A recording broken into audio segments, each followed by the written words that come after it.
मेरे साथ मंच पर बैठे हुए सभी अग्रगणी सज्जन और मेरे व्याख्यान के लिए आए हुए आप सभी सज्जनों, मैं सबसे पहले प्रगति मित्र मंडल का आभार व्यक्त करना चाहता हूं कि उन्होंने मेरा ये व्याख्यान आयोजित किया और आपका भी आभारी हूं कि आप मेरे इस व्याख्यान के लिए यहाँ पर आए, आपने समय निकाला। पिछले 4-5 दिनों से मैं बहुत दुखी हूँ और मेरे दुख का कारण है कि हिंदुस्तान में ब्रिटेन की रानी आई हुई और वो जो ब्रिटेन की रानी इस देश में आई है उसको हमारे देश की सरकार ने बाकायदा निमंत्रण देकर बुलाया है। तो एक बाजू में तो हमारी सरकार कहती है कि देश में आजादी के 50 साल पूरे हो गए हैं और हम आजादी की स्वर्ण जयंती मना रहे हैं। दूसरी तरफ हमारी सरकार ऐसे लोगों को बुलाकर ला रही है जिन्होंने ये देश गुलाम बनाया था, जिन अंग्रेजों ने इस देश पर 250 साल राज किया, जिन अंग्रेजों ने इस देश की पूरी अर्थव्यवस्था को बर्बाद कर दिया, जिन अंग्रेजों ने भारतीय खेती को बर्बाद कर दिया, भारतीय कृषि को बर्बाद किया, जिन अंग्रेजों ने भारतीय संस्कृति, भारतीय शिक्षण पद्धति को बर्बाद किया, जिन अंग्रेजों के कारण हमारे देश की न्याय पद्धति का नाश हो गया और जिन अंग्रेजों के कारण हमारे देश की कई पीढ़ियां गुलामी के दौर में अपने आप को जिंदा रखकर बढ़ा पाई आगे, ऐसे अंग्रेजों के प्रतिनिधि ब्रिटेन की रानी को हिंदुस्तान में बुलाना मुझे बहुत अखर रहा है। मेरे जैसे नौजवान को ये समझ में नहीं आ रहा है कि ब्रिटेन की रानी आई क्यों है। पिछले 50 साल में ब्रिटेन ने और ब्रिटेन की सरकार ने ऐसा कुछ नहीं किया जिससे ये सिद्ध होता हो कि ब्रिटेन की सरकार पश्चाताप करना चाहती है। और अगर वो पश्चाताप ही करना चाहते थे तो हिंदुस्तान से वो सारी व्यवस्थाओं को वापस ले जाते जो उन्होंने हिंदुस्तान में डालकर छोड़ी, लेकिन ऐसा तो हुआ नहीं है। और पिछले 50 साल में ब्रिटेन ने ऐसा कोई सबूत भी पेश नहीं किया है कि वो हिंदुस्तान के प्रति कोई दया भाव रखते हैं, कोई सद्भावना रखते हैं। तो ऐसे समय में जब इस देश की आजादी की स्वर्ण जयंती मनाई जा रही हो, इस देश में गुलामी के दिनों की याद दिलाने के लिए ब्रिटेन की महारानी को बुलाना मैं हिंदुस्तान के शहीदों का अपमान मानता हूं। हिंदुस्तान के जिन लाखों करोड़ों शहीदों ने ब्रिटेन की आताताई व्यवस्था को, ब्रिटेन की साम्राज्य व्यवस्था को हिंदुस्तान से उखाड़ फेंकने में अपने प्राणों का बलिदान किया हो, अपनी कुर्बानियां दी हों, लाखों नौजवान अंग्रेजों की गोलियों के शिकार हुए हों, हजारों लोगों को काले पानी की सजा मिली हो और हजारों लाखों लोगों को अंग्रेजों ने फांसी के फंदे पर लटकाया हो, ऐसे हिंदुस्तान में उन अंग्रेजों का स्वागत करना मुझे बहुत अपमानजनक लग रहा है। पिछले 5-6 दिनों से भारत सरकार जश्न मना रही है महारानी के हिंदुस्तान में आगमन का और इस देश का पग पग पर अपमान किया जा रहा है रानी के आने से। ब्रिटेन की रानी जो हिंदुस्तान में आई है, आप में से शायद बहुत कम लोग जानते होंगे इस बात को कि ब्रिटेन की रानी जो इस देश में आई है उसको पासपोर्ट और वीजा की जरूरत नहीं है हिंदुस्तान में आने के लिए। बिना पासपोर्ट के और बिना वीजा के रानी को हिंदुस्तान में बुलाया गया। दुनिया के किसी भी देश में आप जाइए, आपको पासपोर्ट अगर नहीं है आपके पास तो आप घुस नहीं सकते उस देश में। दुनिया के किसी भी देश में जाइए, अगर आपके पास वीजा नहीं है तो आपको एयरपोर्ट से ही वापस दूसरी फ्लाइट में भेज दिया जाएगा। दुनिया के किसी भी देश में ये प्रोटोकॉल नहीं है कि बिना पासपोर्ट और बिना वीजा के कोई आदमी एक देश से दूसरे देश में जा सके। ऐसा कहीं नहीं होता। ब्रिटेन की रानी को अगर अमेरिका में जाना पड़े तो अमेरिका में बाकायदा पासपोर्ट लेना पड़ता है, वीजा भी लेना पड़ता है, तब ब्रिटेन की रानी अमेरिका जा सकती है। अगर ब्रिटेन की रानी को जर्मनी जाना पड़े, फ्रांस जाना पड़े, तो फ्रांस की सरकारें बिना वीजा और पासपोर्ट के ब्रिटेन के किसी भी राजा या रानी को अपने देश में घुसने की परमिशन नहीं देते। वो लोग क्या मानते हैं कि ये हमारे देश के राष्ट्रीय सम्मान का प्रश्न है। इसलिए कभी भी ब्रिटेन की रानी अगर फ्रांस जाए, अमेरिका जाए या किसी भी ऐसे देश में जाए तो वहां पर उनको पासपोर्ट लेना ही पड़ता है, वीजा लेना ही पड़ता है। लेकिन हिंदुस्तान में रानी आई है बिना पासपोर्ट और वीजा के। क्यों? ऐसा क्यों है?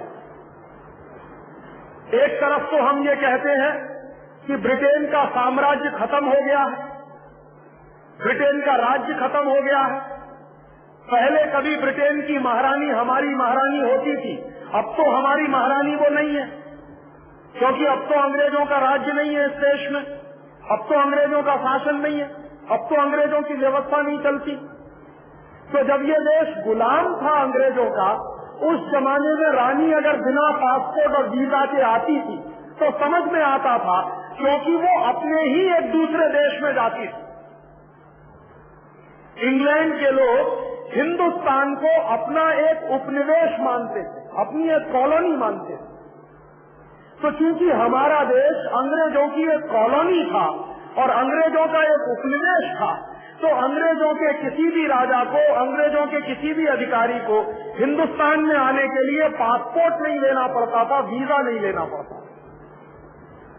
तो ये बात अगर 1947 के पहले की होती तो मेरे जैसे आदमी को समझ में आने वाली बात थी। लेकिन आज तो अंग्रेजों के उपनिवेश हम नहीं हैं, ऐसा ही कहा जाता है ना। आज तो हम आजाद हैं, यही कहा जाता है ना। 15 अगस्त 1947 में यह देश अंग्रेजों की गुलामी से आजाद हो गया है, यही बताया जाता है हमको। तो अगर आज हम अंग्रेजों के उपनिवेश नहीं हैं, आज हम उनके साम्राज्य के हिस्से नहीं हैं, तो ब्रिटेन की रानी को पासपोर्ट और वीजा के साथ ही इस देश में आने की अनुमति मिलनी चाहिए। लेकिन ऐसा तो नहीं हुआ। तो ये दो बातें हैं, या तो हम ब्रिटेन के उपनिवेश हैं आज भी, तभी रानी बिना पासपोर्ट और वीजा के आ सकती है, और या हम ब्रिटेन के उपनिवेश अगर नहीं है तो रानी को पासपोर्ट और वीजा लेना चाहिए था। कभी भी दो सत्य एक साथ नहीं चलते।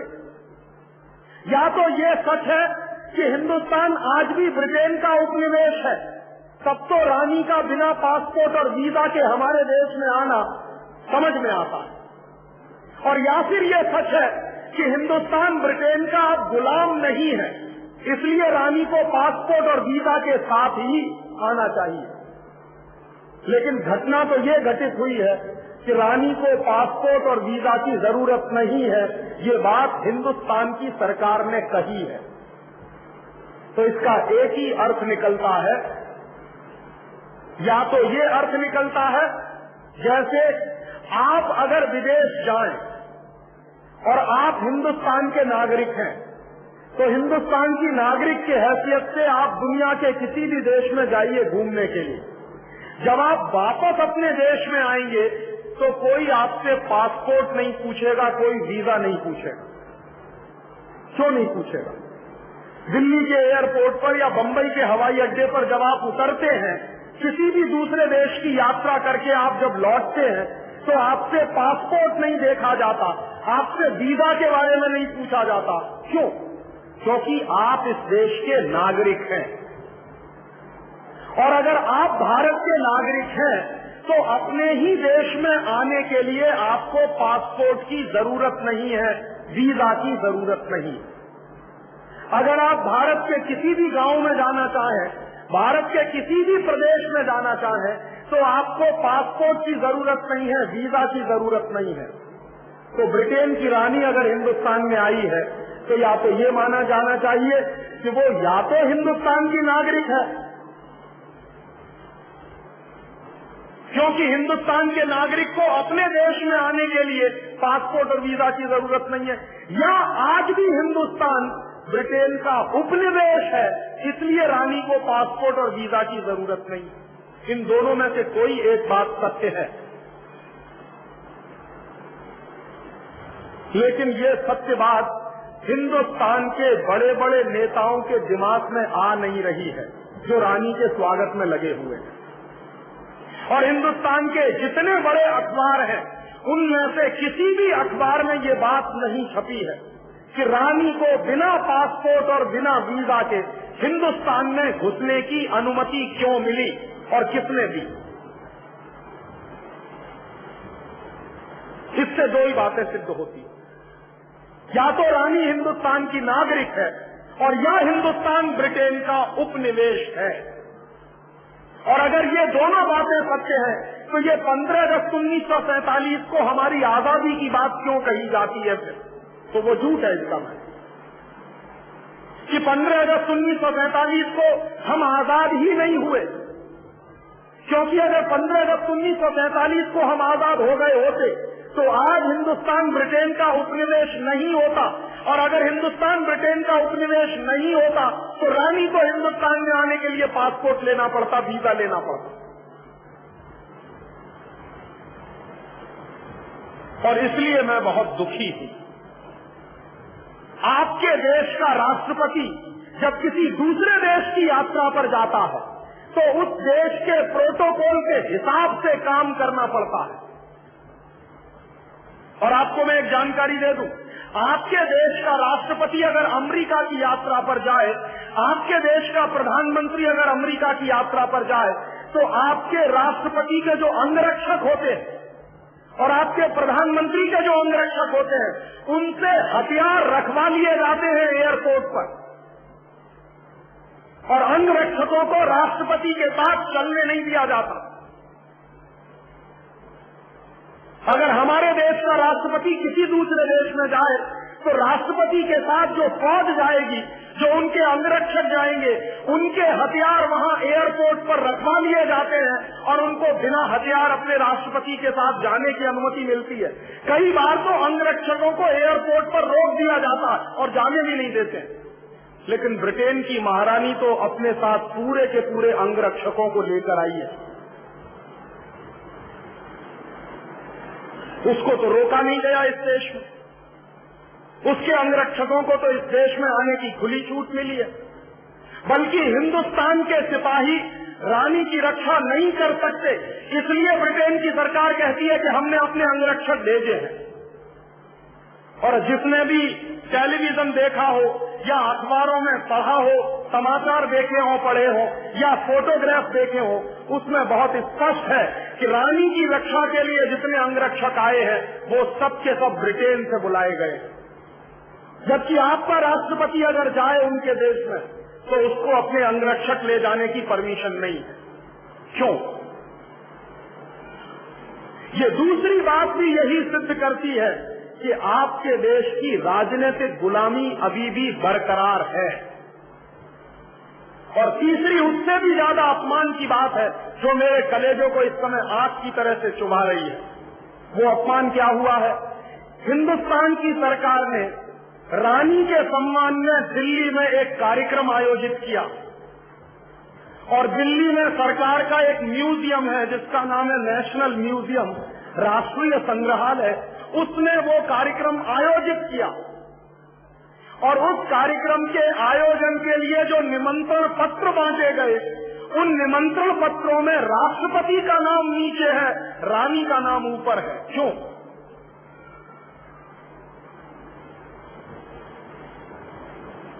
हिंदुस्तान की सारी राष्ट्रीय अस्मिता और सम्मान को चोट पहुंचाई है जब रानी का नाम ऊपर है और हमारे देश के राष्ट्रपति का नाम नीचे है। और इस देश का राष्ट्रपति इस देश के संविधान का सबसे प्रमुख व्यक्ति है। भारतीय संविधान के अनुसार भारतीय संविधान का सबसे प्रमुख व्यक्ति है राष्ट्रपति। सारे राष्ट्र का प्रमुख व्यक्ति है वो, और भारतीय संविधान के अनुसार वो राष्ट्र का प्रथम पुरुष है, पहला व्यक्ति है। तो जो हमारे राष्ट्र का पति है, जो राष्ट्र का प्रथम पुरुष है, जो भारतीय संविधान का सबसे प्रमुख व्यक्ति है, उसका नाम नीचे और एक विदेशी का नाम ऊपर, ये कैसे हो गया इस देश में?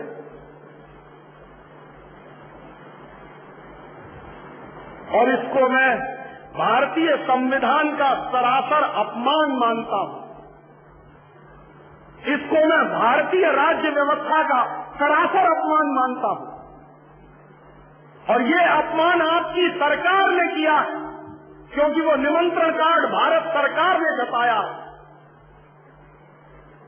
और अगर उस निमंत्रण कार्ड पर रानी का नाम ऊपर है, राष्ट्रपति का नाम नीचे है, तो ये दुर्घटना कब होती थी? ये दुर्घटना होती थी जब हिंदुस्तान गुलाम था अंग्रेजों का। और जब हिंदुस्तान गुलाम था अंग्रेजों का, तो अंग्रेजों का राजा इस देश में आया था जिसका नाम था जॉर्ज पंचम। सन 1911 में आया था वो इस देश में।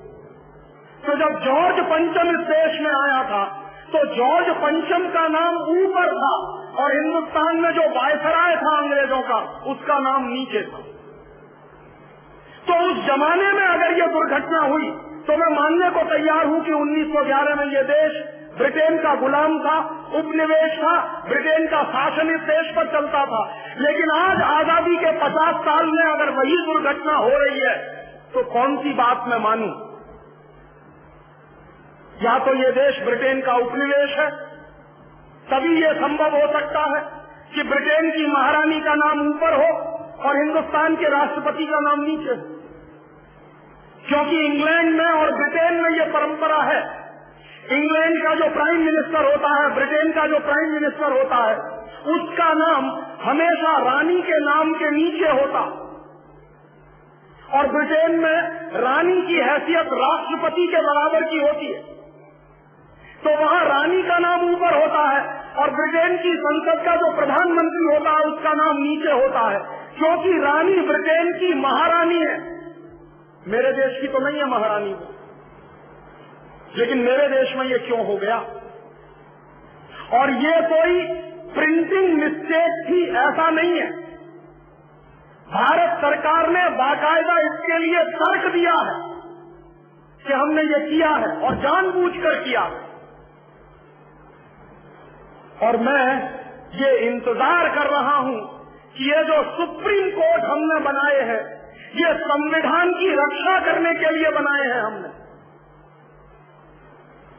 और अगर संविधान का अपमान हो रहा है तो हिंदुस्तान का सुप्रीम कोर्ट खामोश क्यों है?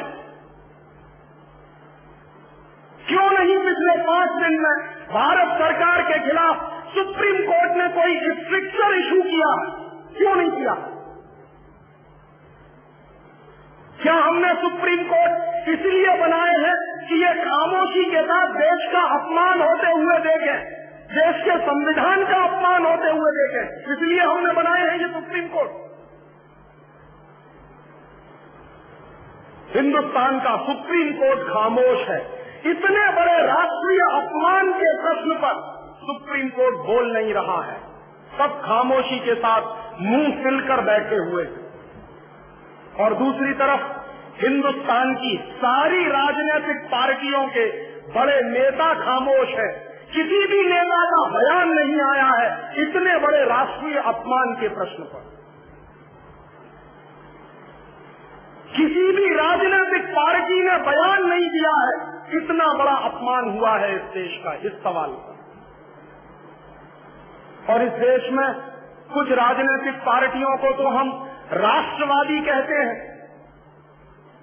कुछ राजनीतिक पार्टियां तो भारतीय संस्कृति के लिए मरने मिटने को तैयार हैं, कुछ राजनीतिक पार्टियां तो भारतीय अस्मिता के लिए अपनी जान न्यौछावर करने को तैयार है। ऐसी राजनीतिक पार्टियों की तरफ से भी कोई बयान नहीं है आज तक। जो अपने आप को राष्ट्रवादी मानते नहीं, उनसे तो हम कोई उम्मीद कर नहीं सकते, लेकिन जो हमेशा से अपने आप को राष्ट्रवादी कहते हैं, उनकी तरफ से भी तो कोई बयान नहीं आया है। इतना बड़ा राष्ट्रीय अपमान का प्रश्न है ये। और उससे भी बड़ा राष्ट्रीय अपमान उस दिन हुआ जब रानी को दिल्ली में 21 तोपों की सलामी दी गई। हिंदुस्तान में प्रोटोकॉल है। प्रोटोकॉल क्या है कि जब कोई नया राष्ट्रपति पद ग्रहण करता है तब नए राष्ट्रपति को 21 तोपों की सलामी दी जाती है, बाकी किसी को नहीं दी जाती।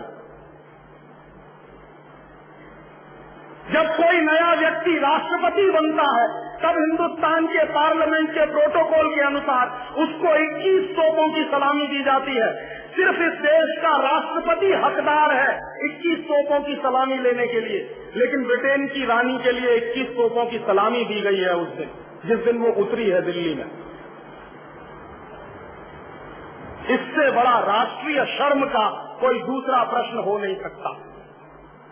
और ये जो राष्ट्रीय प्रश्न खड़ा हो गया है इस देश में, ये हर व्यक्ति से दो ही सवाल पूछ रहा है। मैं अपने आप से ये दो प्रश्न पूछ रहा हूं, क्या हम आजाद हैं? क्या ये भारत ब्रिटेन का उपनिवेश नहीं है? और अगर ये ब्रिटेन का उपनिवेश नहीं है तो ये तमाशा क्यों हो रहा है? और या तो फिर हम ये कहें ईमानदारी से कि हम आज भी ब्रिटेन के उपनिवेश हैं, तो फिर 15 अगस्त 1947 क्यों मनाते हैं हम फिर? क्यों पिछले 50 साल से 15 अगस्त का नाटक चलता है इस देश में? क्यों मुझे बड़े बचपन से ये याद दिलाया गया है कि 15 अगस्त तुम्हारा स्वतंत्रता दिवस है? काहे का स्वतंत्रता दिवस है जब आज भी हम उसी गुलामी में फंसे हुए हैं जो कभी अंग्रेजों के जमाने में चला करती थी। और उससे भी ज्यादा अपमान मुझे लगा जब ब्रिटेन की रानी के सम्मान में वही गीत गाया गया जो जॉर्ज पंचम के सम्मान में 1911 में गाया गया था कलकत्ता में। कौन सा गीत था वो? हिंदुस्तान में ब्रिटेन के लोगों के समर्थक बहुत बड़ी संख्या में रहे, और न सिर्फ ब्रिटेन के समर्थक रहे बल्कि अंग्रेजों के तलवे चाटने वाले घराने इस देश में रहे। अंग्रेजों की जी हजूरी करने वाले घराने इस देश में रहे। और जिन खानदानों ने अंग्रेजों के जितने ज्यादा तलवे चाटे, उन्हीं खानदानों का नाम इस देश में गर्व से लेते हैं लोग। जो अंग्रेजों के सबसे ज्यादा पिट्ठू बनकर रहे, जो अंग्रेजों के चरणों में साष्टांग बिछ जाते थे, ऐसे ही लोगों को इस देश के इतिहास में पढ़ाया जाता। और ऐसा ही एक खानदान था जो अंग्रेजों की गुलामी में आकंठ डूबा हुआ था। उस खानदान का नाम था टैगोर खानदान। और उस टैगोर खानदान का एक व्यक्ति था जिसका नाम था रविंद्रनाथ टैगोर।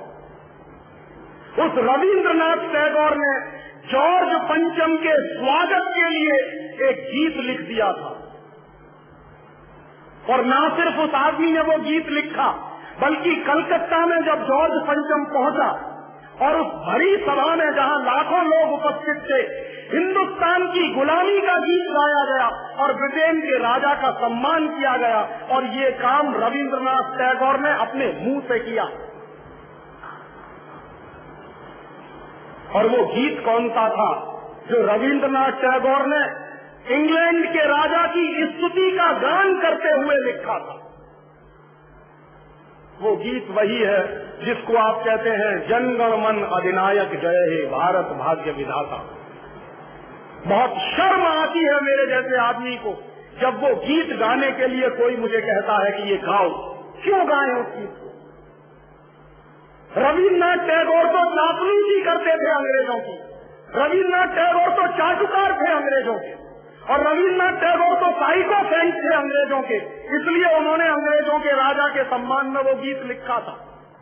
मैं तो नहीं हूं, मुझे तो अंग्रेजों की चापलूसी से कोई मतलब नहीं। मैं तो अंग्रेजों का उससे ज्यादा विरोधी हूं जितना कोई हो सकता है।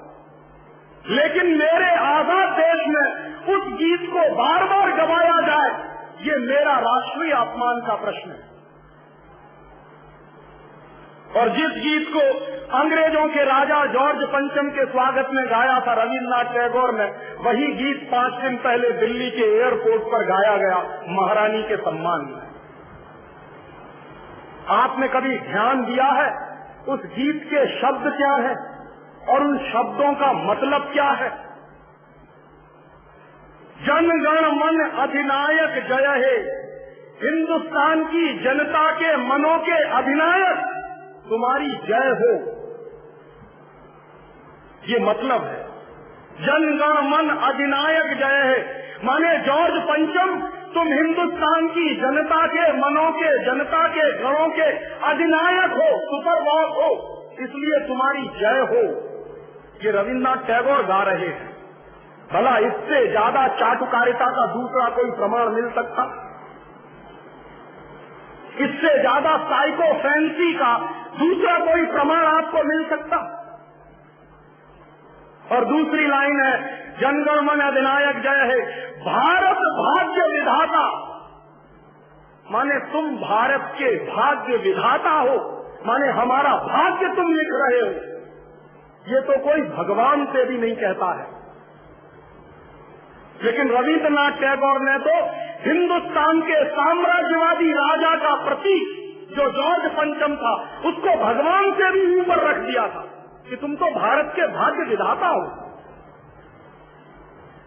पंजाब सिंध गुजरात मराठा द्राविड़ उत्कल बंग, विंध्य हिमाचल यमुना गंगा, उच्छल जलधि तिरंग, सब शुभ नामे जागे, सब शुभ आशीष मांगे। माने पंजाब सिंध गुजरात मराठा द्राविड़ उत्कल बंग, ये सारा हिंदुस्तानी इलाका तुम्हारे लिए आशीष मांग रहा है, सब शुभ आशीष मांगे, तुम्हारी भलाई की प्रार्थना कर रहा है। ये पूरा हिंदुस्तान जो अंग्रेजों की गुलामी में सिसक रहा था, उसको रविन्द्रनाथ टैगोर लिख रहे हैं कि ये सारा का सारा हिंदुस्तान तुम्हारे लिए आशीष मांग रहा है, सब शुभ आशीष मांगे। और वो सारी की सारी आशीष हम तुमको दे रहे हैं अपनी तरफ से। और अंत में जनगण मंगलदायक जय है भारत भाग्य विधाता, वही भारत के भाग्य विधाता तुम्हारा मंगल हो, तुम्हारा कल्याण हो। माने जो हमको गुलाम बनाने के लिए आए हैं, उनकी चाटुकारिता में कोई आदमी कितना बिक सकता है, इसका ये निकृष्ट नमूना है। और अंत में वो कह रहे हैं कि जय है जय है जय है, माने तुम्हारी ही जय है, तुम्हारी ही जय है, तुम्हारी ही जय है। ऐसा गुलामी का प्रतीक गीत ये गुलामी के दिनों में गाया गया एक ऐसे हिंदुस्तानी की तरफ से जिसको शायद आप बड़े श्रद्धा की नजर से देखते हैं। और ये गीत जब गा दिया था उन्होंने और चरणों में बिछ गए थे रविन्द्रनाथ टैगोर, तब अंग्रेजों ने उनको नोबेल प्राइज दिलवा दिया था पुरस्कार के रूप में। रविन्द्रनाथ टैगोर को ऐसे ही नोबेल प्राइज नहीं मिला था। अंग्रेजों ने कुछ नियम बनाए थे, कुछ परंपराएं बनाई, और अंग्रेजों के नियम क्या थे? जो अंग्रेजों की जितनी ज्यादा चाटुकारिता करे, जो अंग्रेजों के जितने ज्यादा पैर चाटे, उसी को अंग्रेजी सरकार राय बहादुर का खिताब देती थी। उसी को अंग्रेजी सरकार हिंदुस्तान में और इंग्लैंड में नाइटहुड की पदवियां दिया करती। ऐसे ही लोगों को अंग्रेजों की तरफ से इनाम मिलते थे, क्योंकि वो अंग्रेजों के चरण चाटते थे और हिंदुस्तान को गालियां देते थे। और ऐसे चरण चाटू लोग आपने नाम सुना है, हिंदुस्तान के राजाओं के दरबार में कुछ चारण और भाट हुआ करते थे। वो चारण और भाट क्या करते थे? राजा चाहे जितना गंदा हो, चाहे जितना बदमाश हो, चाहे जितना लफंगा हो, लुच्चा हो, वो चारण और भाट हमेशा राजा की प्रशंसा ही करते थे। बदले में राजा उनको कुछ इनाम बांटता था। ऐसे चारण भाटों का खानदान है ये टैगोर खानदान, जिन्होंने ये गीत लिखा है। और मेरा अंदर से रोम रोम कांप जाता है जब कोई मुझे कहता है कि राजीव भाई जनगण मन गाइए। क्यों गाए? हिंदुस्तान का गीत नहीं है जनगण मन अधिनायक जय। हिंदुस्तान का गीत तो वंदे मातरम रहा है।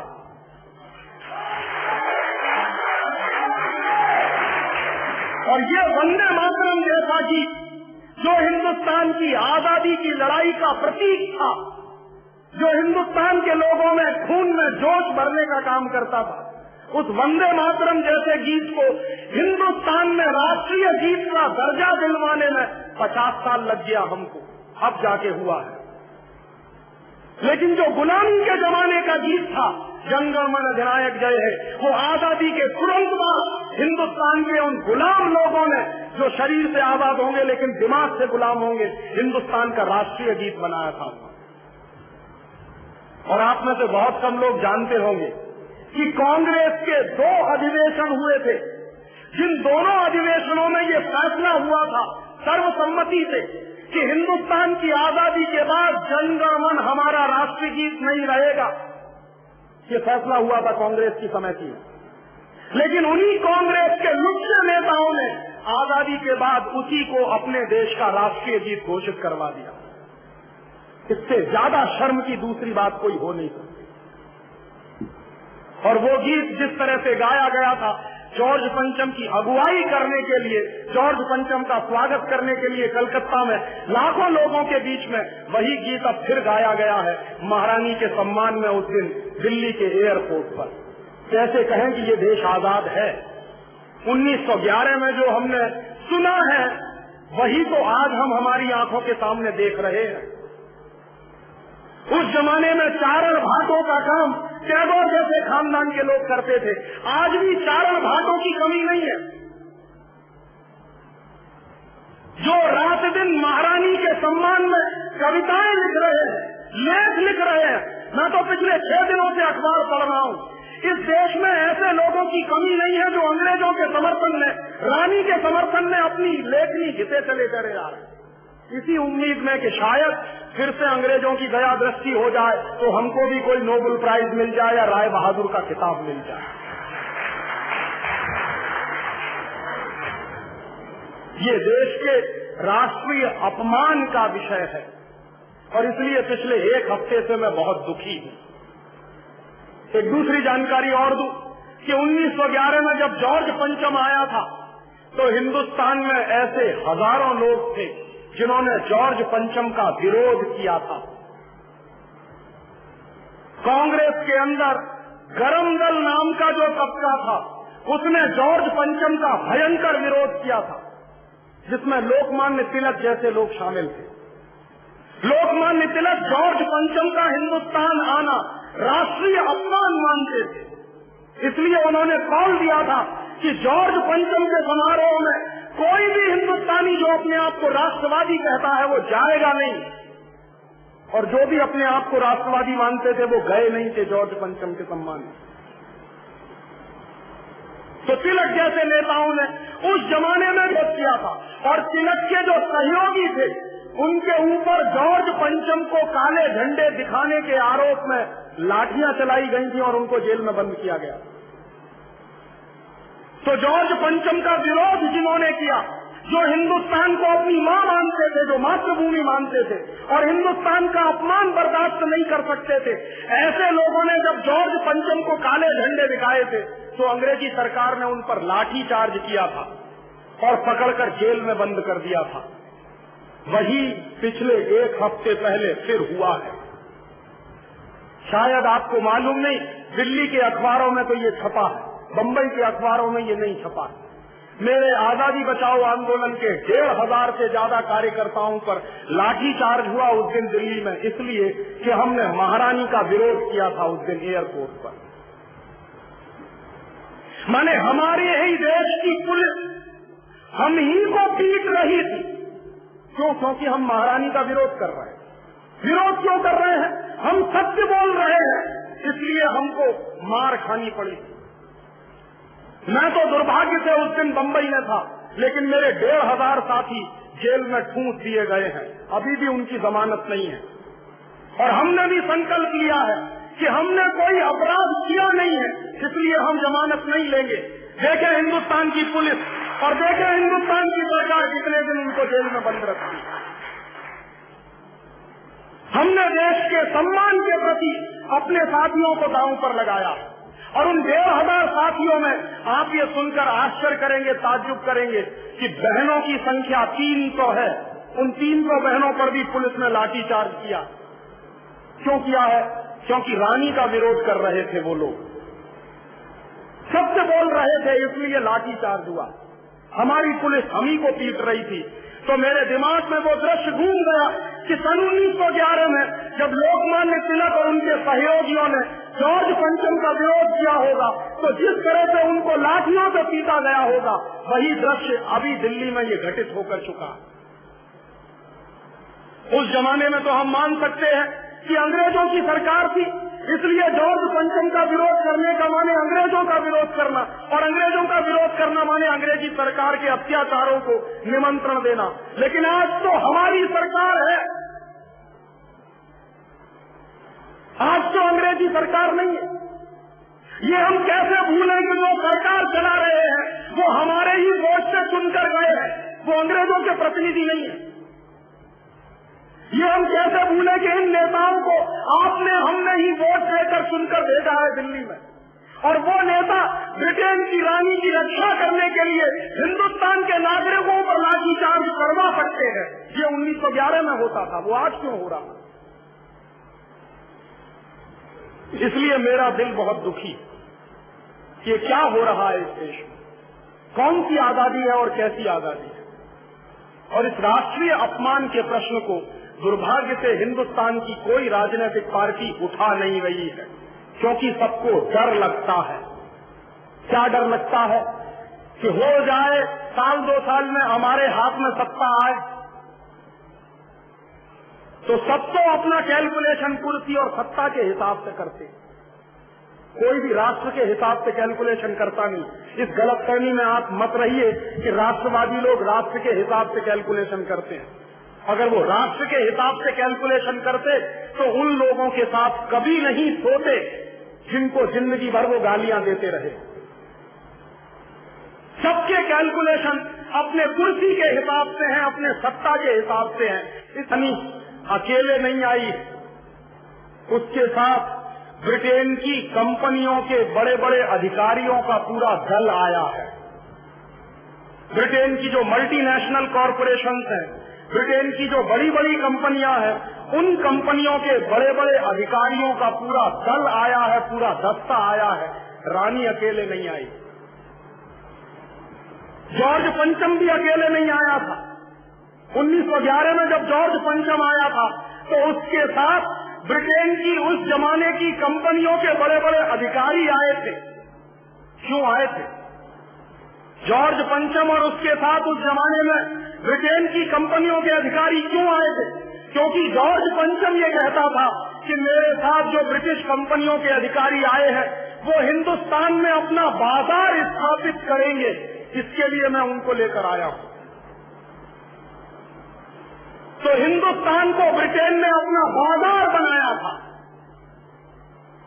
और चूंकि ये देश ब्रिटेन का बाजार बन गया था इसलिए इस देश को गुलाम बनाया था उन्होंने।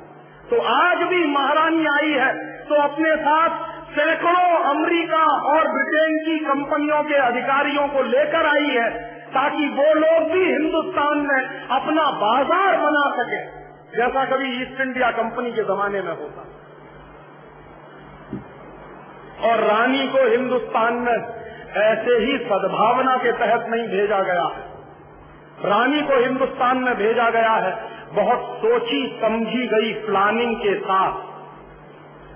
आप में से शायद कम लोग जानते होंगे कि इस समय ब्रिटेन की अर्थव्यवस्था बहुत गहरे संकट में है।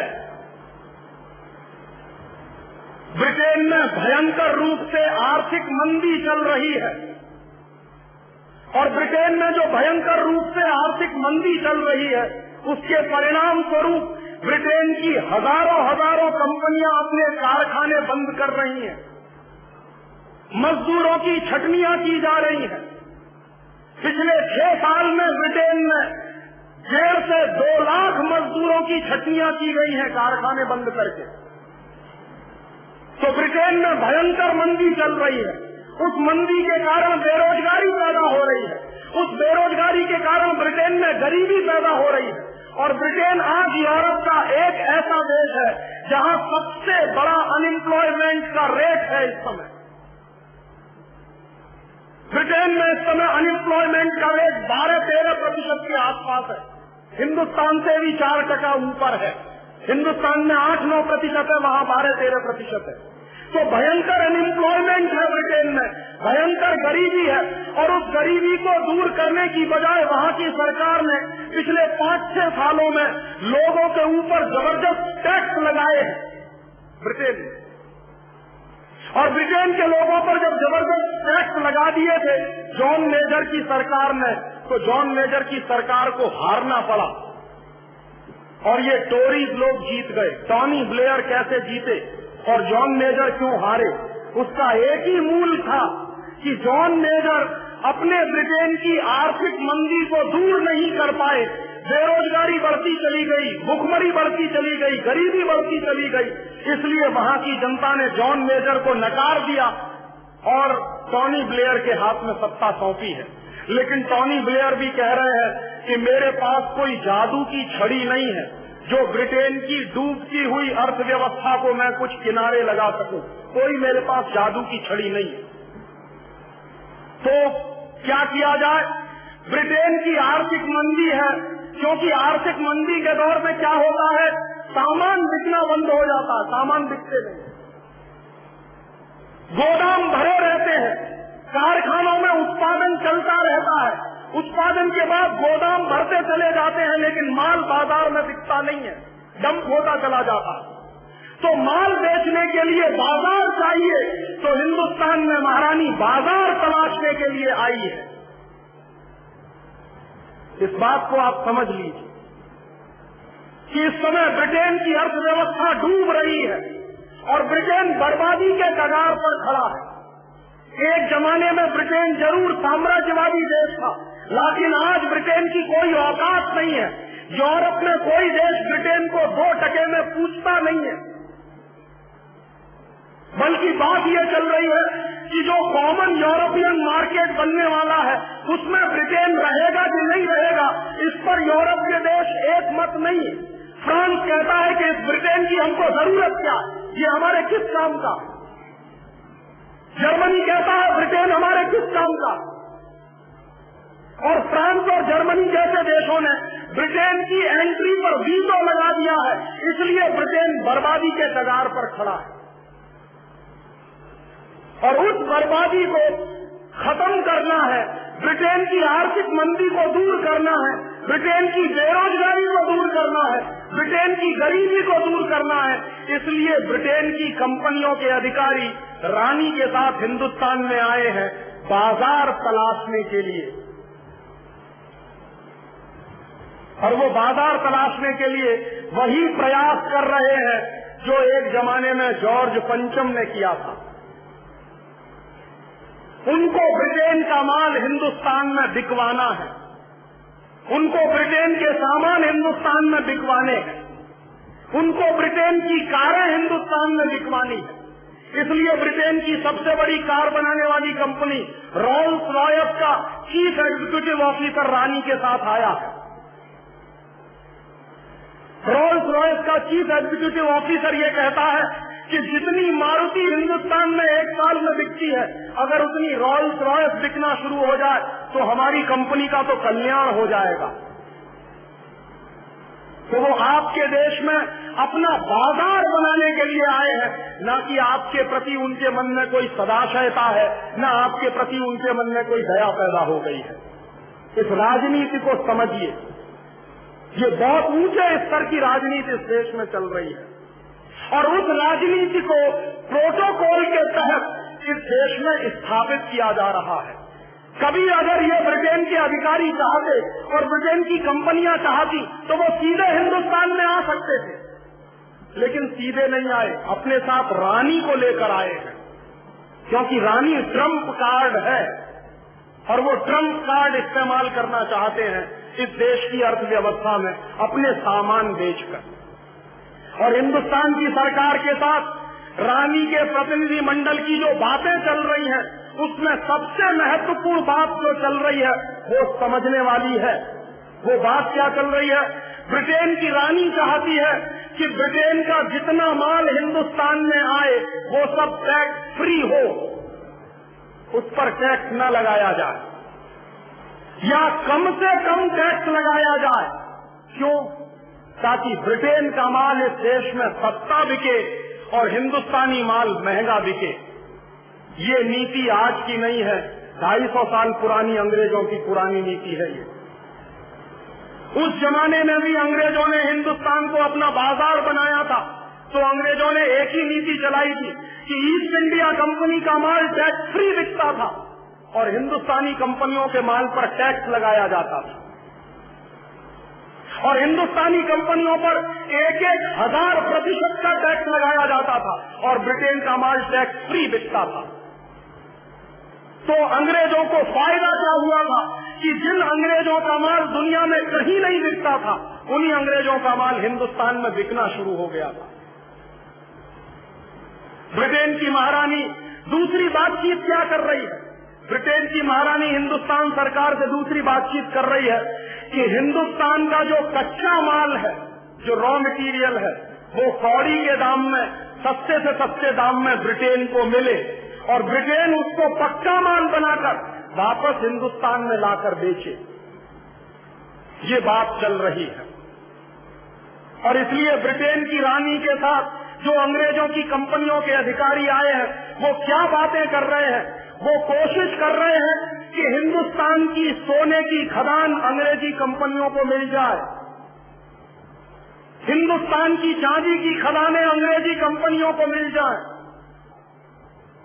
हिंदुस्तान की चांदी की खदानें अंग्रेजी कंपनियों को मिल जाए, हिंदुस्तान की कॉपर और आयरन ओर की खदानें अंग्रेजी कंपनियों को मिल जाए, हिंदुस्तान के जो तेल के कुएं हैं, वो तेल के कुएं अंग्रेजी कंपनी है जिसका नाम है शेल, SHELL। ये इंग्लैंड की सबसे बड़ी ऑयल एक्सप्लोरेशन की सबसे बड़ी कंपनी है, पेट्रोलियम प्रोडक्ट बेचने वाली सबसे बड़ी कंपनी है अंग्रेजों की शेल। तो शेल के अधिकारी आए हैं रानी के पास इस तलाश में कि हिंदुस्तान में जहां जहां तेल के कुएं हैं वो शेल कंपनी को मिल जाए।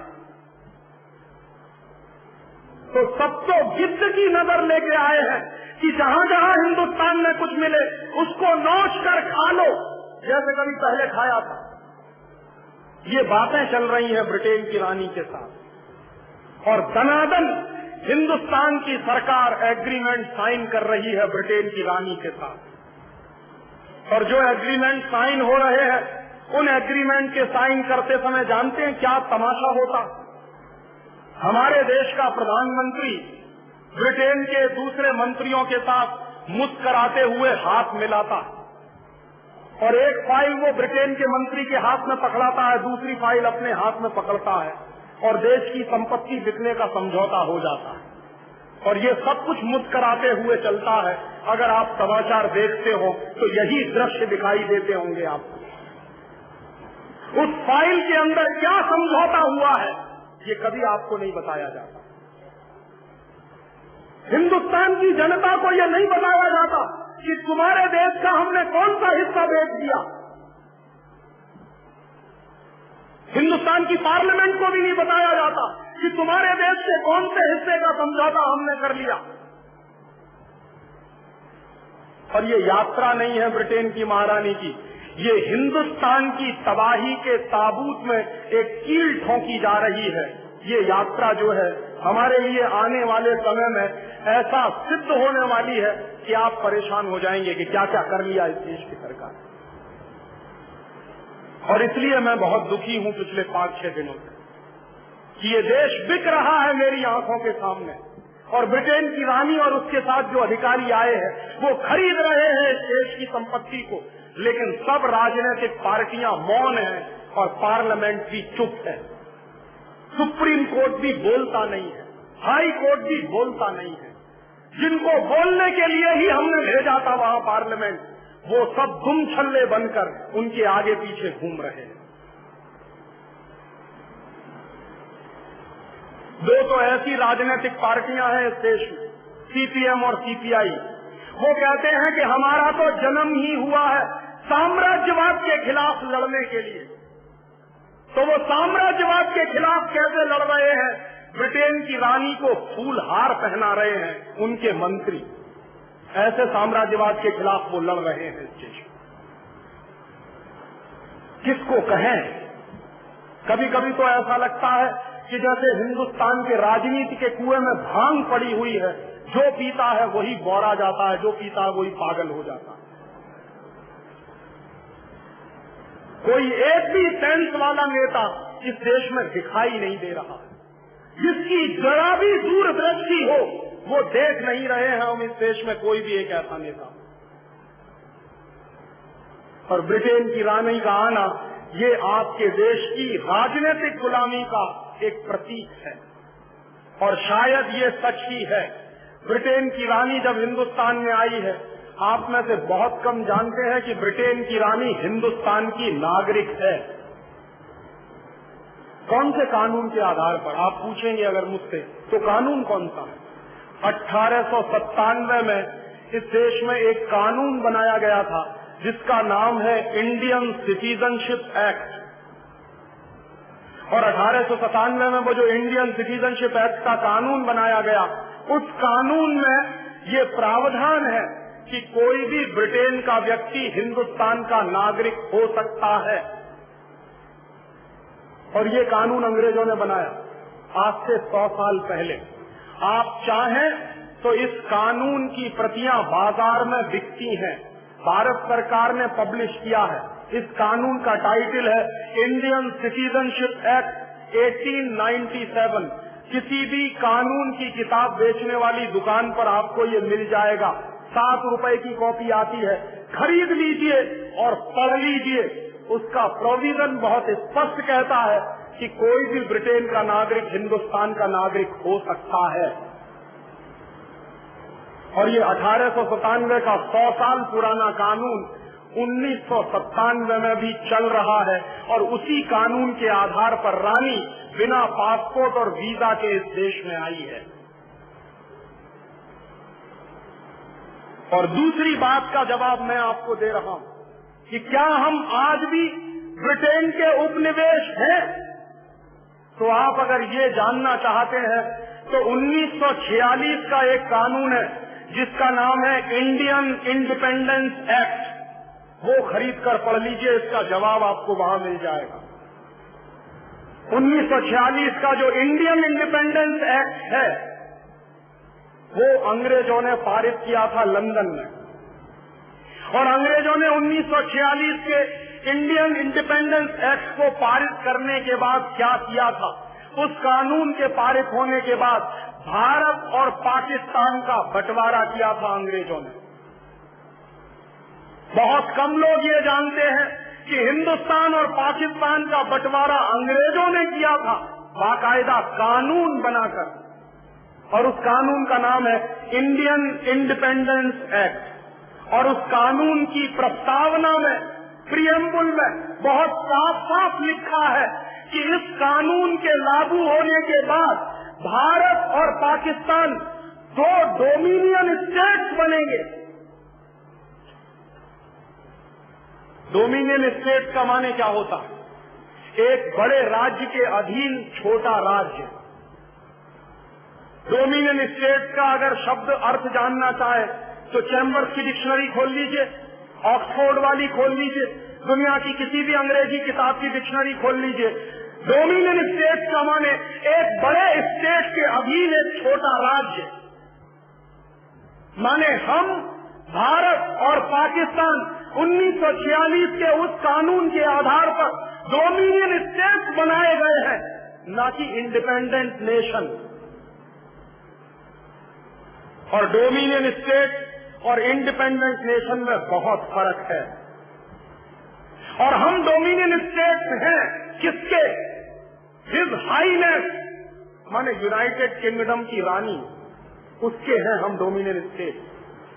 1946 का इंडियन इंडिपेंडेंस एक्ट भी बाजार में मिलता है, आप खरीद लीजिए, वो भी 10 रुपए का आता है। उस कानून को पूरा पढ़े या न पढ़े, उसका प्रियम्बल पढ़ लीजिए, आपकी आंखें खुल जाएंगी कि क्यों ब्रिटेन की महारानी का नाम हिंदुस्तान के राष्ट्रपति के नाम के ऊपर है।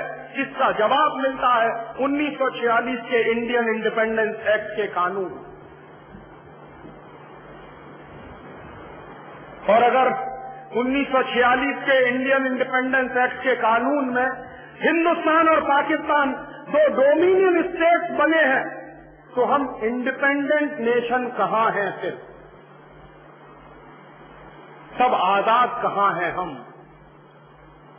और शायद आप में से बहुत कम लोग जानते हैं कि हिंदुस्तान की जो एंट्री है कॉमनवेल्थ कंट्रीज में, तो कॉमनवेल्थ में हमारी entry as a British dominion करके है, न कि इंडियन रिपब्लिक के नाम से।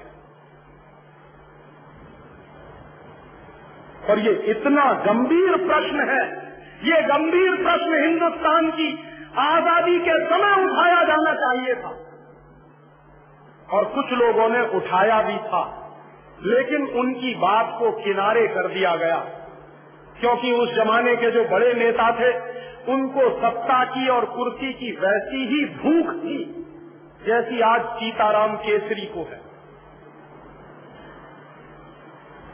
मैं आपसे बहुत विनम्र शब्दों में कह रहा हूं कि पंडित नेहरू के मन में जितना लालच था कुर्सी का और सत्ता का, वो उतना ही है जितना सीताराम केसरी के मन में है, कोई फर्क नहीं है। पंडित नेहरू 1 मिनट भी प्रधानमंत्री पद की कुर्सी मेरे हाथ से चली जाए इसके लिए तैयार नहीं थे। और इतिहास इस बात को अभी खोजेगा किसी दिन, तो जवाब मिलेगा कि हिंदुस्तान में सरदार पटेल के नाम पर कांग्रेस में जब वोट पड़ा था, कांग्रेस वर्किंग कमेटी की मीटिंग हुई थी, और कांग्रेस वर्किंग कमेटी की मीटिंग में ये फॉर्मूला निकाला गया था कि कांग्रेस के तमाम प्रदेशों के अध्यक्ष जिस नाम पर वोट डालेंगे वही आदमी हिंदुस्तान का पहला प्रधानमंत्री बनेगा। और इसका फॉर्मूला कैसे बनाया गया था कि जिस आदमी के नाम पर सबसे ज्यादा वोट पड़ेंगे वो कांग्रेस का प्रेसिडेंट बनेगा, और कांग्रेस का प्रेसिडेंट ही हिंदुस्तान का प्राइम मिनिस्टर बनेगा। ये फॉर्मूला कांग्रेस वर्किंग कमेटी ने निकाला था, और उस फॉर्मूले के आधार पर वोट डलवाए गए थे।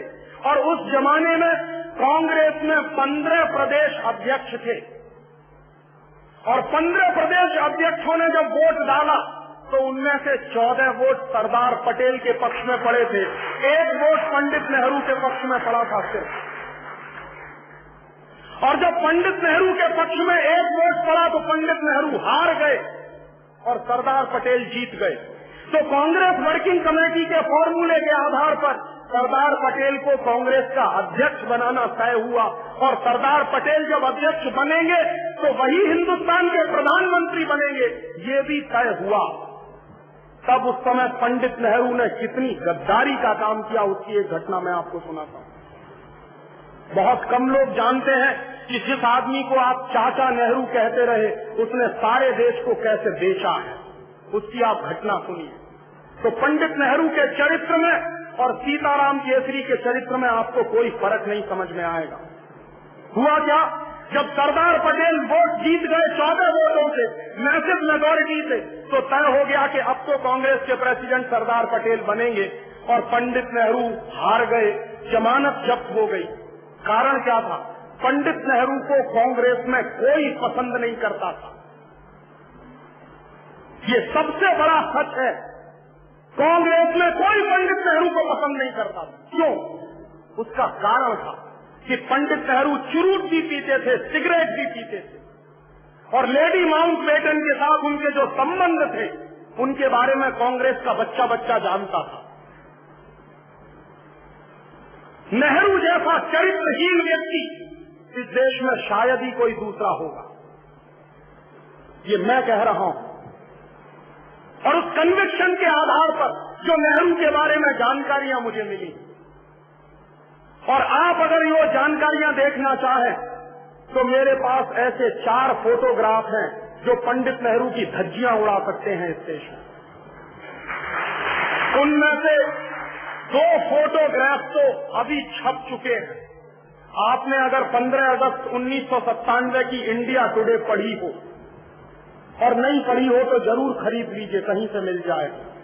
उस 15 अगस्त 1997 की इंडिया टुडे में पंडित नेहरू के 2 फोटोग्राफ छपे हैं, और उन दोनों फोटोग्राफ को देखने के बाद किसी भी शर्मदार आदमी की आंखें शर्म से नीचे झुक जाएंगी। वो उस आदमी के वो दृश्य हैं उसमें। कोई भी शर्मनाक आदमी ये मानने को तैयार नहीं होगा कि ये हिंदुस्तान का पहला प्रधानमंत्री था। इसलिए कांग्रेस में पंडित नेहरू को कोई पसंद नहीं करता, लेकिन पंडित नेहरू को सबसे ज्यादा पसंद करते थे अंग्रेज और लॉर्ड माउंटबेटन। लॉर्ड माउंटबेटन को तो बाकायदा भेजा गया था पंडित नेहरू को फंसाने के लिए, और पंडित नेहरू उसमें फंसे थे। तो लॉर्ड माउंटबेटन और अंग्रेज पंडित नेहरू को पसंद करते थे। क्यों? क्योंकि पंडित नेहरू के बारे में सभी अंग्रेज ये कहा करते थे कि ये आदमी शरीर से हिंदुस्तानी है लेकिन इसकी आत्मा अंग्रेज है, इसलिए इसके हाथ में सत्ता दे दो तो कोई वादा नहीं है, अंग्रेजों का ही शासन इस देश में चलता रहेगा। इसलिए अंग्रेज पंडित नेहरू को पसंद करते थे, और अंग्रेज चूंकि पंडित नेहरू को पसंद करते थे तो बाकायदा पंडित नेहरू की छवि अखबारों में बनाई गई थी मीडिया हाइप के आधार पर। इस देश के जननेता नहीं थे। जननेता होते तो क्यों 14 वोट सरदार पटेल के पक्ष में पड़े और क्यों एक ही वोट पंडित नेहरू के पक्ष में पड़ा?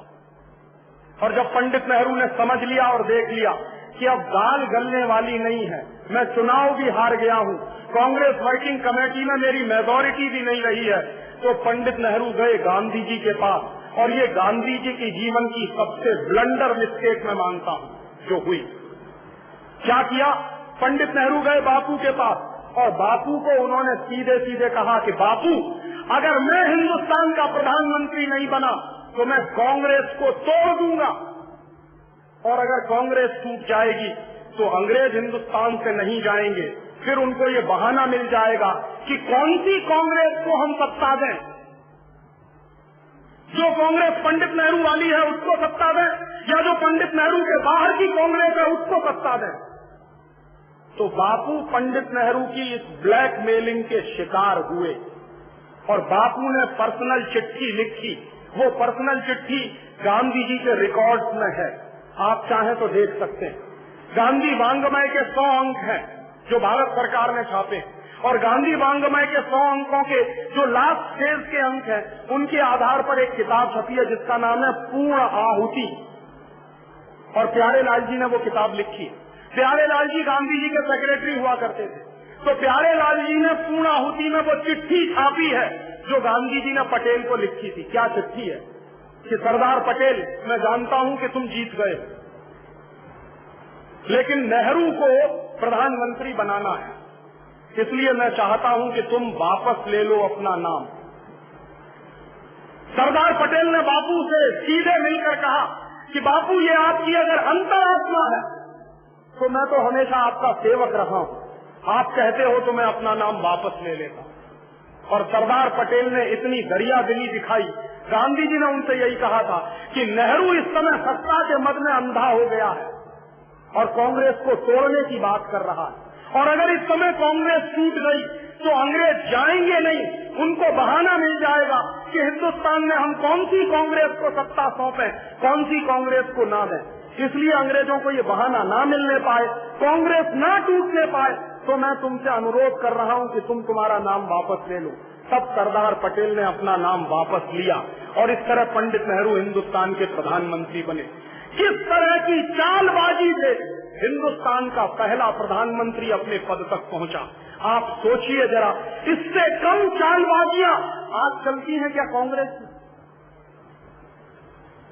ऐसी ही चालबाजियां तो आज चलती हैं कांग्रेस। ये कांग्रेस का चरित्र है, चालबाजियां करने का कांग्रेस का चरित्र है, और उसी चरित्र में से ये पार्टी निकली है।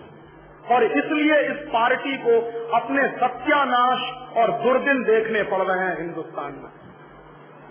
ये वही पार्टी है जो 1885 में बनी, और इस पार्टी के बनने का इतिहास भी गजब का है। आप में से बहुत कम लोग जानते हैं कि कांग्रेस पार्टी को एक अंग्रेज व्यक्ति ने बनाया था। एओ ह्यूम उसका नाम था। और कांग्रेस की जब बंबई में स्थापना हुई 1885 में गोकुलदास तेजपाल भवन में, तो बाकायदा कांग्रेस का जो प्रियम्बुल लिखा गया था वो क्या था कि कांग्रेस पार्टी एक मनोरंजन क्लब के रूप में स्थापित हुई थी इस देश में। मौज मस्ती का क्लब था। और अंग्रेज क्या कहा करते थे कि इस कांग्रेस पार्टी में ऐसे पढ़े लिखे हिंदुस्तानियों को हम जमा कर देंगे जो हिंदुस्तानियों के मन में थोड़ा बलबला है, और वो बलबला इस पार्टी में निकल आएगा तो फूटकर बाहर निकल जाएगा। और कांग्रेस पार्टी को अंग्रेज कहा करते थे कि ये सेफ्टी बॉल्व है, फ्यूज की तरह से उड़ जाएगा। इसलिए कांग्रेस की नींव पड़ी, ऐसे नींव पड़ी है इस पार्टी की। और दुर्दिन तो इस पार्टी को देखने ही थे। मैं आपको पूरी विनम्रता से कह रहा हूं, अगर महात्मा गांधी ना आए होते साउथ अफ्रीका से तो कांग्रेस को पूछने वाला कोई नहीं था इस देश में।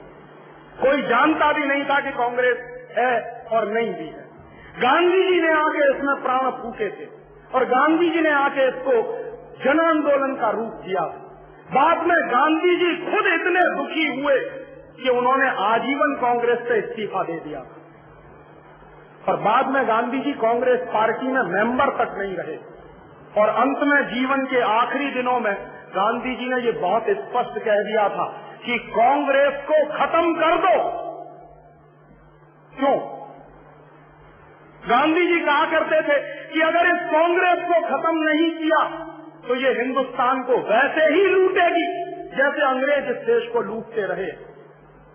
लेकिन इन कांग्रेसियों ने कांग्रेस को खत्म नहीं की, गांधी को खत्म करवा दिया, क्योंकि गांधी उनके रास्ते की रुकावट बनने लगे।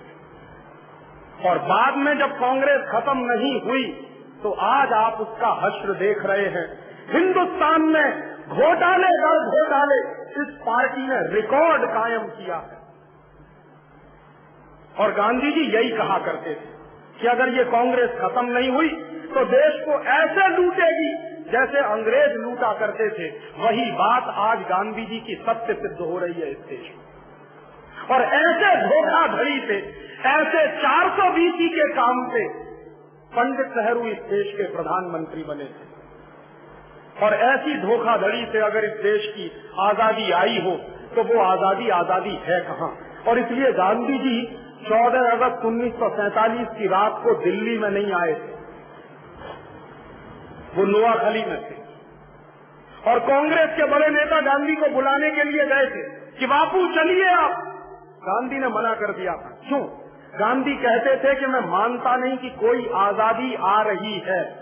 और गांधी ने स्पष्ट कह दिया था कि ये आजादी नहीं आ रही है, सत्ता के हस्तांतरण का समझौता हो रहा है, आजादी नहीं आ रही। और गांधी जी ने नोआखली से प्रेस स्टेटमेंट रिलीज किया था। वो प्रेस स्टेटमेंट भी पूर्णाहुति में छपा है, पूरा का पूरा। उस प्रेस स्टेटमेंट गांधी जी ने पहले ही वाक्य में ये कहा कि मैं हिंदुस्तान के उन करोड़ों लोगों को ये संदेश देना चाहता हूँ कि ये जो तथाकथित आजादी, सो कॉल्ड फ्रीडम आ रही है, ये मैं नहीं लाया। ये सत्ता के लालची लोग हस्तांतरण के चक्कर में फंसकर लाए हैं। मैं मानता नहीं कि इस देश में कोई आजादी आई। और इसलिए गांधी आए नहीं थे। 14 अगस्त रात 1947 को दिल्ली में नहीं थे, नोआखली में थे। माने भारतीय राजनीति का सबसे बड़ा पुरोधा जिसने हिंदुस्तान की आजादी की लड़ाई की नींव रखी हो, वो आदमी दिल्ली में मौजूद नहीं था 14 अगस्त 1943 की रात। क्यों? इसके गंभीर अर्थ हैं। गांधी जी इससे सहमत नहीं थे। और 14 अगस्त 1947 की रात को जो कुछ हुआ है, 14 अगस्त 1947 की रात को जो कुछ हुआ है, वो आजादी नहीं आई, ट्रांसफर ऑफ पावर का एग्रीमेंट साइन हुआ था पंडित नेहरू और लॉर्ड माउंटबेटन के बीच में। ट्रांसफर ऑफ पावर का एग्रीमेंट और इंडिपेंडेंस ये दो अलग चीजें हैं। स्वतंत्रता और सत्ता का हस्तांतरण ये दो अलग चीजें हैं। और सत्ता का हस्तांतरण कैसे होता है? आप आज देखिए, एक पार्टी की सरकार है, वो चली जाए, दूसरी पार्टी की सरकार आती है, तो दूसरी पार्टी का प्रधानमंत्री जब शपथ ग्रहण करता है, तो वो शपथ ग्रहण करने के तुरंत बाद एक कॉपी पर हस्ताक्षर करता है, शायद आपने देखा होगा। तो जिस कॉपी पर आने वाला प्रधानमंत्री हस्ताक्षर करता है, उसी कॉपी को ट्रांसफर ऑफ पावर की बुक कहते हैं। और उस पर हस्ताक्षर के बाद पुराना प्रधानमंत्री नए प्रधानमंत्री को सत्ता सौंप देता है और वो निकलकर बाहर चला जाता है। यही नाटक हुआ था 14 अगस्त 1947 की रात को 12 बजे। लॉर्ड माउंटबेटन ने अपनी सत्ता पंडित नेहरू के हाथ में सौंपी थी और हमने कह दिया कि स्वराज्य आ गया। कैसा स्वराज्य और काहे का स्वराज्य? अंग्रेजों के लिए स्वराज्य का मतलब क्या था और हमारे लिए स्वराज्य का मतलब क्या था? अंग्रेज कहते थे कि हमने स्वराज दिया, माने अंग्रेजों ने अपना राज तुमको सौंप दिया। ये अंग्रेजों का इंटरप्रिटेशन था। और हिंदुस्तानी लोगों का इंटरप्रिटेशन था कि हमने स्वराज्य ले लिया, अंग्रेजों ने अपना राज्य तुमको सौंपा था ताकि कुछ दिन तुम इसको चला लो, जब जरूरत पड़ेगी तो हम दोबारा आ जाएंगे। और अभी महारानी इसीलिए याद दिलाने के लिए वापस आई है कि हमने 50 साल पहले जो अपना राज तुमको सौंपा था, उस राज की हालत क्या है, वही देखने के लिए शायद महारानी इस देश में आई। और उससे भी ज्यादा अपमान की बात मुझे तब लगी कि हिंदुस्तान की इस नपुंसक सरकार ने रानी को जलियांवाला बाग की जमीन पर उतरने की छूट दी।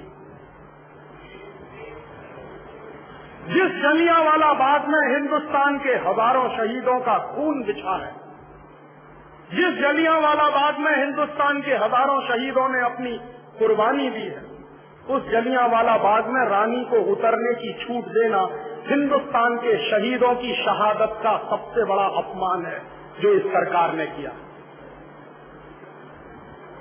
रानी किससे माफी मांगेगी? ब्रिटेन की प्रेस ने यह हंगामा मचाया कि जलियांवाला बाग में जाकर रानी माफी मांगना चाहती है। किससे माफी और कैसी माफी? पहले आपने हजारों लोगों को गोली से मार दिया और अब कहते हैं आई एम सॉरी। पहले हिंदुस्तान के हजारों शहीदों को खून से रंग दिया और फिर कहते हैं सॉरी। और रानी किसको माफ कर सकती है? इसकी हैसियत क्या है? इसकी औकात क्या है? हमको माफ करने की उसकी कोई औकात है? हिंदुस्तान के एक एक शहीद की शहादत इस रानी के करोड़ों करोड़ों के मुकट पर कुर्बान की जा सकती है क्या? हिंदुस्तान के एक एक शहीद का खून इतना सस्ता है क्या कि रानी उसको आके माफ करे? कभी कोई देश अपनी शहादत का मूल्य लगाता है क्या? कभी किसी देश के शहीद इसलिए शहीद होते हैं कि बाद में हमारा मूल्य लगाया जाएगा, हमारी शहादत का मूल्य लगाया जाएगा। और वो दिन तो ये देश भूल नहीं सकता। किससे माफी मांगेगी और कौन माफ करेगा इसको? 13 अप्रैल 1919 को जलियांवाला बाग में जब 20,000 लोगों की सभा हो रही थी, बैसाखी का दिन था, और उस 20,000 लोगों की सभा जो हो रही थी जलियांवाला बाग में, उस 20,000 लोगों की सभा को चारों तरफ से घेर कर डायर ने गोलियां चलाई थी। पता नहीं आप में से कितने लोगों ने जलियांवाला बाग देखा। मैंने मेरे जीवन में 3 बार देखा। उस जलियांवाला बाग में अंदर घुसने के लिए छोटा सा गेट है 3.5 फुट का, बाकी चारों तरफ से बाउंड्री वॉल से घिरा हुआ है पूरा बाग। तो डायर ने क्या किया था कि 3.5 फीट वाले गेट पर टैंक लाकर खड़ा कर दिया था ताकि अंदर से कोई बाहर ना भाग सके। और डायर अंदर अपनी फौज लेकर पहुंचा और 20,000 हिंदुस्तानी क्रांतिकारी वहां जमा थे। किसी के पास हथियार नहीं था, किसी के पास बम नहीं था, पिस्तौल नहीं था, गोला बारूद नहीं था। ये अंग्रेज सरकार जानती थी और सब अहिंसक तरीके से वहां मीटिंग कर रहे थे। और उस अहिंसक तरीके से 20,000 लोगों की जो मीटिंग चल रही थी, डायर ने बिना चेतावनी दिए हुए उन 20,000 लोगों पर गोली चलाना शुरू कर दिया और 18 मिनट गोलियां चलती रही। 1-2 मिनट नहीं, 18 मिनट गोलियां चली। और 18 मिनट जो गोलियां चली उनमें से 2,000 लोग तो सीधे मर गए, गोलियां खाकर शहीद हो गए, और हजारों लोग भगदड़ में मर गए। जलियांवाला बाग में एक कुआं है, उस कुएं में कूदने के लिए शहीदों को लगा कि जान बच जाएगी, इस कुएं में कूदो, तो सैकड़ों हजारों तो उस कुएं में कूदने के बाद मर गए। कुछ क्रांतिकारियों को लगा कि दीवार पर से कूदकर बाहर चले जाओ, शायद जान बच जाएगी, तो दीवार से बाहर कूदने में मर गए। और कुछ लोग भगदड़ में पैर के नीचे कुचलकर मर गए। और 2,000 जिन लोगों ने अपनी कुर्बानी दी थी उस डायर की गोलियों से, रानी क्या खाके उनको माफ करेगी? और उन 2,000 शहीदों में एक नौजवान भी था, 14-15 साल का, एक लड़का था, उसका नाम था ऊधम सिंह। ऊधम सिंह उसी सभा में बैठा था जिस सभा में डायर ने गोलियां चलाई, और ऊधम सिंह अपनी आंखों के सामने एक एक क्रांतिकारी को मरते हुए देख रहा था। और एक एक क्रांतिकारी जब मरता था तो ऊधम सिंह के मन में एक ही संकल्प पैदा होता था कि जिस डायर ने मेरे देश के 2,000 लोगों को जिंदा मार दिया है, इस डायर को मैं छोड़ूंगा नहीं अपने जीवन में। उस ऊधम सिंह के जीवन का एक ही मिशन रहा, ताजीवन उस आदमी ने, उस नौजवान ने अपनी जवानी गुजारी सिर्फ डायर से बदला लेने के लिए। और वो 14 साल का बेटा, बालक, इस भारत माँ का 14 साल के बच्चे की उम्र क्या होती है और समझ क्या होती है, जरा अंदाजा करिए। हिंदुस्तान में क्रांतिकारियों की उम्र नहीं देखी जाती कभी। उस 14 साल के बालक की क्या उम्र थी, क्या समझ थी। वो मरते हुए लोगों की लाश को एक किनारे रखता था और जो मरने वाले क्रांतिकारी थे उनको पानी पिलाने का काम करता था। और जब गोलियां चलना बंद हो गई तो उन सारी मरी हुई लाशों को अंदर जलियांवाला बाग से बाहर लाने के काम में ऊधम सिंह और ऊधम सिंह जैसे तमाम नौजवान थे जो जुटे हुए। और ऊधम सिंह ने उसी दिन संकल्प कर लिया था कि मैं इस डायर को जिंदा नहीं छोड़ूंगा जिसने मेरे देश के 2,000 लोगों को मार दिया है गोलियों से। ऊधम सिंह बाद में बड़ा हुआ। बड़ा होने पर उसके सामने जीविका का प्रश्न आया कि जीविका कैसे चलाई जाए।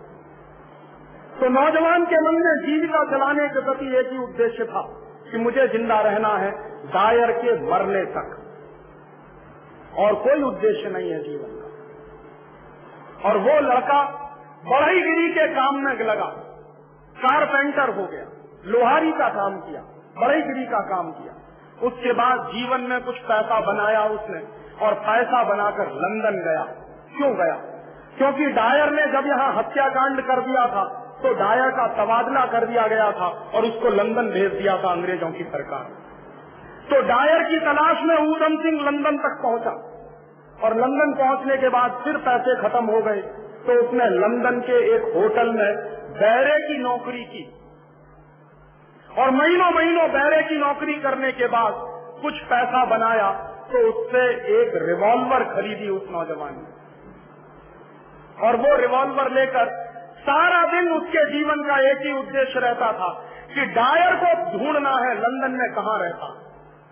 एक बार डायर का पता चल गया उसको और उसके पास भरी हुई पिस्तौल थी। डायर सामने से आ रहा था।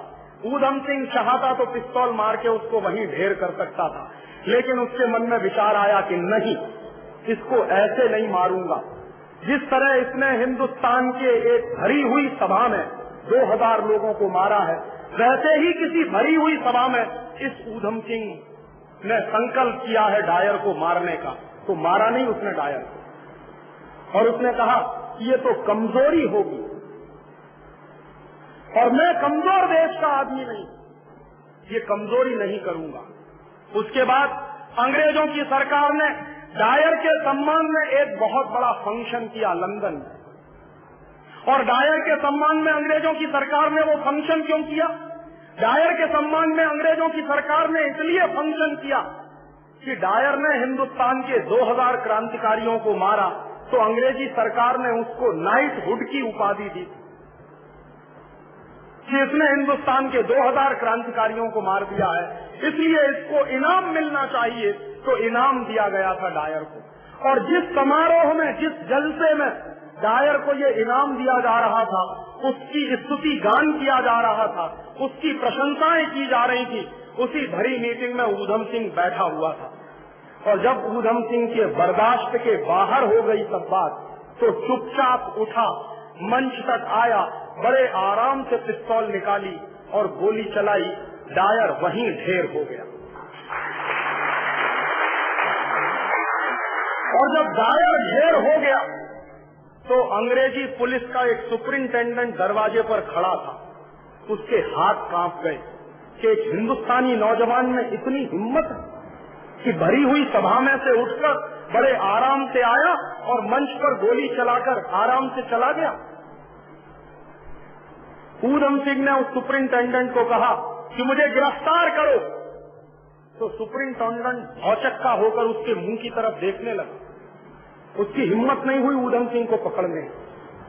बाद में ऊधम सिंह को लगा कि ये आदमी डर गया है, तो उसने अपनी रिवॉल्वर फेंक दी हाथ में से, कहा कि अब तो गिरफ्तार करो।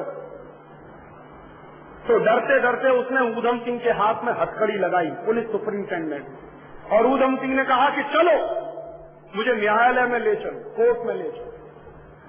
कोर्ट में ले गए ऊधम सिंह को और अंग्रेजों के लंदन के न्यायालय में ऊधम सिंह को कटघरे में खड़ा किया। तो न्यायाधीश ने जो सबसे पहला प्रश्न किया ऊधम सिंह से, वो क्या था? न्यायाधीश ने प्रश्न किया कि ऊधम सिंह, तुम चाहते तो डायर की हत्या करने के बाद भाग सकते थे, तुम्हारे पास पूरा मौका था। तो ऊधम सिंह ने जवाब क्या दिया कि जज साहब, हिंदुस्तान की जिस माटी से मैं पैदा हुआ हूँ, उस माटी में लोग पीठ दिखाकर नहीं भागा करते, जरूरत पड़ने पर सीने पर गोली खाते, पीठ दिखाकर नहीं भागा करते। तो जज आश्चर्य में पड़ गया। जज ने फिर दूसरा प्रश्न किया कि ऊधम सिंह, अगर तुम भाग जाते और हिंदुस्तान चले जाते तो तुम अपने जैसे सैकड़ों ऊधम सिंह पैदा कर सकते थे। तो उसने जवाब दिया कि जज साहब, आप इस गलतफहमी में मत रहिए। जिस दिन आप मुझे फांसी के फंदे पर चढ़ाओगे, उस दिन हिंदुस्तान में एक नहीं 10,000 ऊधम सिंह पैदा हो जाएंगे। मुकदमा चलता गया और मुकदमा चलता गया तो अंग्रेजों की प्रेस के जो रिपोर्टर थे, वो भौचक्के होकर उस नौजवान का चेहरा देखते थे जिसकी उम्र मुश्किल से 20-22 साल की थी। और अंग्रेजों के जज के हाथ कांप गए थे उस लड़के को फांसी का ऑर्डर सुनाने के लिए। और उस लड़के ने कहा था कि बिल्कुल परेशान मत होइए, मेरी फांसी लगाने के लिए आपको जल्लाद बुलाने की जरूरत नहीं पड़ेगी, मैं खुद अपने हाथों से फांसी का फंदा चढ़ाऊंगा। और लंदन की जेल में जब ऊधम सिंह को फांसी हुई, तो ये लंदन की जेल के मैनुअल बताते हैं कि ऊधम सिंह ने सारे जल्लादों को अलग हटा दिया था, खुद गया बड़े आराम से, और बहुत आराम से उसने कहा कि ये नकाब डालने की जरूरत नहीं है, क्योंकि अंग्रेजों के कानून थे कि फांसी के पहले काले रंग का नकाब पहनाया जाता। उसने कहा इसकी कोई जरूरत नहीं। बहुत आराम से खुद फांसी का फंदा उसने गले में लटकाया और झूल गया। ऐसे नौजवान को रानी माफ करेगी क्या? ऐसे नौजवान की शहादत का कोई मूल्य हो सकता है क्या? और ऐसे नौजवान की शहादत की जमीन है अमृतसर का जलियांवाला बाग, और उस जलियांवाला बाग में ऐसी रानी के खराब और अपवित्र कदमों का हिंदुस्तान की सरकार के द्वारा वहां पहुंचाया जाना सबसे ज्यादा राष्ट्रीय सम्मान के खिलाफ काम है। और इससे बड़ा राष्ट्रद्रोह कोई हो नहीं सकता जो भारत सरकार ने अभी किया है। ये राष्ट्रद्रोह का काम है, ये कोई छोटा मोटा द्रोह नहीं। शहीदों की शहादत से खिलवाड़ करना, शहीदों की शहादत का मूल्य लगाना, शहीदों की कुर्बानी का मूल्य लगाना, ये राष्ट्रद्रोह का काम है। और ऐसे राष्ट्रद्रोह के काम करने वाले लोगों को, नेताओं को आप बर्दाश्त कर रहे हैं।